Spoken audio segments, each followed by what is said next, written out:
Alright, what up guys? I thought I would do a little bit of an update review on this since I just recently hit the 1,000 kilometer milestone on this bad boy. And I've also made a few changes along the way since the last video. So I can't quite remember the state of the bike from the last video. I know a lot of things were not on there. One of the main things should be this front suspension fork. I do not believe I had upgraded any of this front area in the last video. I was just like planning to do so. So as you can see here, there is a new fork on here. It is a, well, I thought I'd be able to read it better. It's a Suntour, it's a Suntour SR, something like that. And it's got the lockout, it's an actual hydraulic fork, all that. So absolutely major upgrade from the original.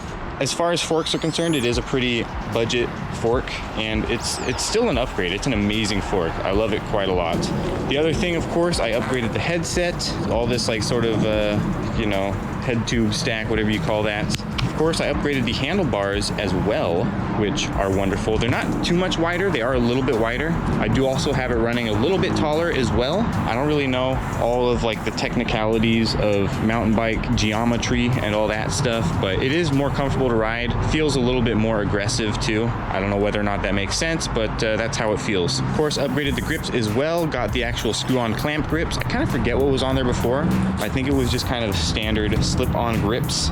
I've upgraded the front brake to a hydraulic brake and kept the rear brake the stock because, first of all, I couldn't find a hydraulic brake that had the like e-bike motor shutoff switch like built into it or whatever. So I wanted to have at least one brake that still had that automatic shutoff built into it, because I'm pretty much always going to be using both brakes. There's almost no scenarios in which I'm only using one of the brakes. It's just kind of ridiculous. So as long as I'm grabbing the rear brake, the motor will shut off, which is kind of the most important one because that's the one, of course, attached to the motor. But also, you know, you want more braking force in the front anyway. So if any brake is going to be the hydraulic, it should probably be the front. Kind of a weird setup, but yeah, we got the hydraulic disc brake up front, the cable disc brake in the rear, and then the other change, which was a little bit of an accident, it has nothing to do with the quality of the bike, but I have ditched the front derailleur. I'm kind of running it in this weird like one-by mode where depending on what I know I'm going to be doing, like I'll usually just keep it in the middle. If I know I'm going on like a long flat ride, I'll put it here. I'll pretty much never put it on the smallest setting. I just don't really need like the lowest gear, and I kind of don't really need the highest gear because at those high speeds the motor is kind of doing most of the work regardless, so it really doesn't matter what my feet are doing at that point. The whole thing with this actually happened recently. It happened just before I hit the 1,000 kilometer mark, of course, maybe like 20 kilometers before that, but I was doing some crazy off-road stuff on this thing and I snagged all of this cable stuff under here on like these super crazy like viney roots or whatever, and it just absolutely ripped the cable out of the front derailleur. And rather than replace the cable and realign the front derailleur and all that stuff, I just decided, screw it, I'm gonna take it off, get rid of it. I've been wanting to convert this thing to a 1-by anyway, and this is kind of my ghetto 1-by solution until I don't know, I'll probably get the bottom bracket serviced eventually and then hopefully get that swapped out to either a 1-by or a 2-by. Hopefully just a 1-by. I don't really want to have two derailleurs on there because it's an e-bike. So I don't really need all that extra crap on there when I pretty much have the motor doing at least half the work most of the time, you know what I mean? The other thing too, I think in the last video I had the little rack bag on there, and I was doing some pretty, I might even just be able to throw that little video clip in here, but I was doing a crazy little jump off this drop at the beach and I completely ripped the mounting straps off of that little rack pack there, so that thing's no longer on there. I need to like order a new one or fix that one, or just not use one, just use a backpack or something. I don't know. I don't really use it for much anyway, other than carrying the spare battery, which is actually what I was doing at the time. So, you know, it had pretty much the most weight in there that it could possibly have, and I was going off of like a 3-4 foot drop, so it was pretty extreme. But yeah, this thing handled that drop like a boss, I gotta say. It felt pretty good going off that drop, and I don't know if it would have felt as good without the suspension upgrade for sure, but for the price, and this is the point I really want to get to, because I feel a little ripped off, but I also really don't feel ripped off here. Because what you have to understand is I bought this right when COVID, you know, kicked in or whatever, and people were stuck at home and they were buying all sorts of stuff, and prices of goods were just like skyrocketing or whatever, right? And when I bought this, it was $949, right? With the Ancheer Hummer, 27.5 inch, 500 watt electric mountain bike, right? This thing is $479 now. Holy crap. I feel like a fucking idiot kinda, but I also don't, because in my opinion this thing was absolutely worth every penny of that $950 I spent on it, because I've honestly never had this much fun with a bike, and this thing is honestly a tank. It has lasted 1,000 kilometers of some pretty wicked abuse. I mean, you saw me going off of that drop, hopefully, if I can throw that video in there. But you know, I don't treat this thing very kindly, and it's been holding up pretty damn fucking good, other than, like, of course, the whole derailleur incident, which is not even a fault of the bike. Like, I was doing crazy shit with the bike, and I went through like this weird, like, you know, ivy bushes or something, and a bunch of the roots caught my derailleur cable and a bunch of other stuff, and it, you know, it didn't go well, and that's kind of my fault. It's not really the fault of the bike. The other thing too, this thing must have gotten knocked out of position from doing that jump, because it had gotten knocked back into a position where it was kind of under here, and I didn't notice it until it was too late, and it just completely broke off. So yeah, that's gone. The headlight, which I also discovered is attached to the horn. So I believe the horn itself was built into the headlight, because the horn doesn't work anymore either. And I literally just kind of cut that off, because it happened in the middle of the trail and I didn't have any tools on me. So I was like, all right, I guess I'm just snipping that thing and I'll figure it out later, maybe.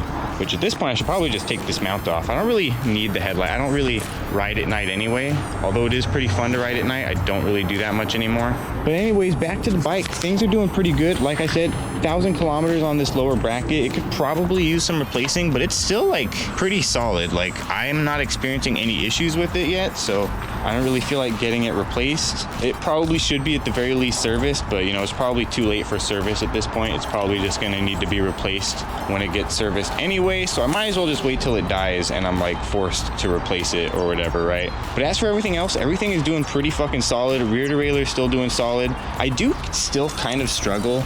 I've kind of always struggled for some reason to shift into this lower gear. Maybe I'm just an idiot when it comes to tuning a derailleur. Maybe it's like slightly bent or something. I think that might also be the case too, but I've always kind of struggled to get it to shift into that tallest gear, so that's kind of a weird one. Don't really know what that's all about. And then of course, I don't remember if I had the tires in the last video, but yeah, I did upgrade that rear tire to a Maxxis Aggressor. And the front one, I wanted to upgrade to something, what, I think it's like a Maxxis, it's like a Minion or something like that, or I guess like the combo was like Aggressor in the back, Minion up front. I can't remember if it's called a Minion or not. It's something along those lines. I haven't really needed to replace the front one yet. It is getting pretty close at this point, because it is getting a little bald on these front knob, or these very top knobs here, but this front tire is still in pretty dang good condition. It's not the grippiest tire, but haven't had any problems with that tube. That's still the original tube up front, original tire up front with 1,000 kilometers on it, so it's doing pretty good. It's not broken, so I haven't fixed it. The rear one I really only replaced because it was getting bald. Yeah, that was actually it. It was just getting bald. I don't even think I got a flat tire,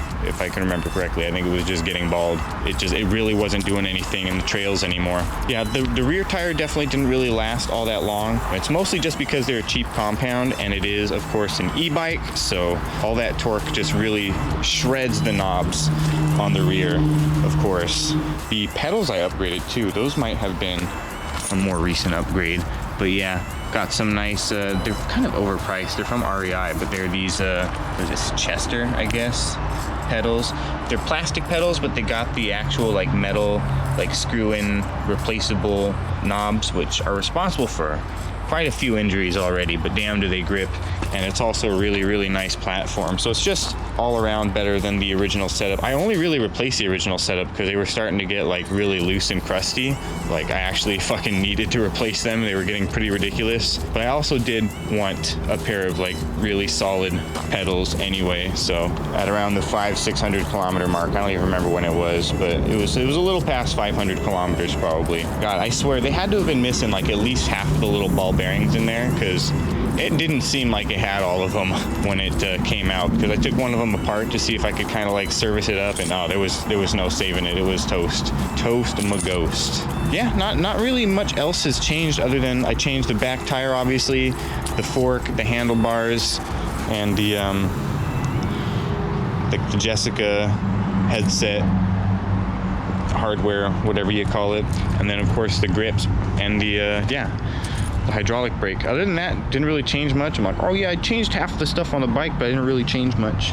But yeah, honestly, I didn't really change much. Brakes are still mostly the same. They're still the same rotors and everything, so none of that has changed. The rims haven't changed or anything, obviously. 1,000 kilometers on this bike, not too bad.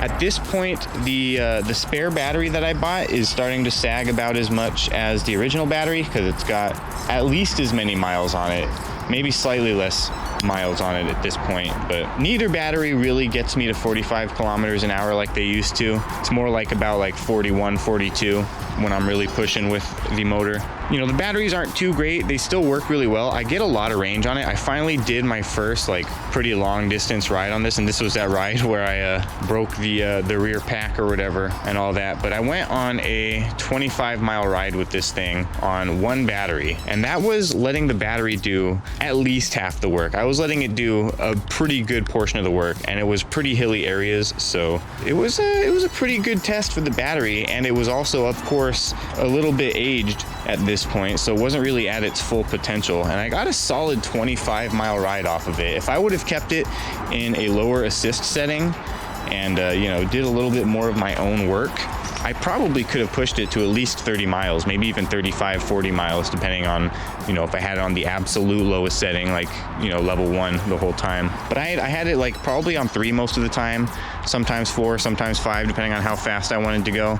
I had it a little bit lower on the way back just because my friend was on an analog bike, so he was kind of trailing behind. But yeah, 25 solid miles off one battery, so that's 50 miles easy with both batteries if I wanted to, which is pretty dang good. Other than that though, yeah, I'm pretty impressed. Pretty impressed after 1,000 kilometers.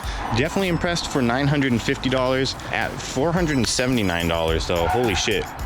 Uh-oh, that was a close one. At $479 though, holy shit, it's practically a steal at $479. If you can still grab one of these at $479, I honestly wouldn't even think about it. I would just do it. Like that is the most fucking fun you will ever have for 500 bucks. Like it's the most fun I've had for 1,000 bucks. So 500 bucks, absolutely worth it. I wouldn't even think twice. I would just get it. If you were even like almost thinking about getting this thing for 500 bucks, like just do it before they realize that they're selling this thing for way too cheap, because they're selling this thing for way too cheap.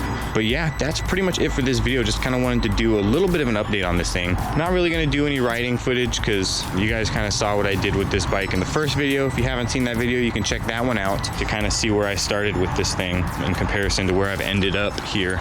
So yeah, that's it for this one. Hope you guys enjoyed it. Hope you found it useful.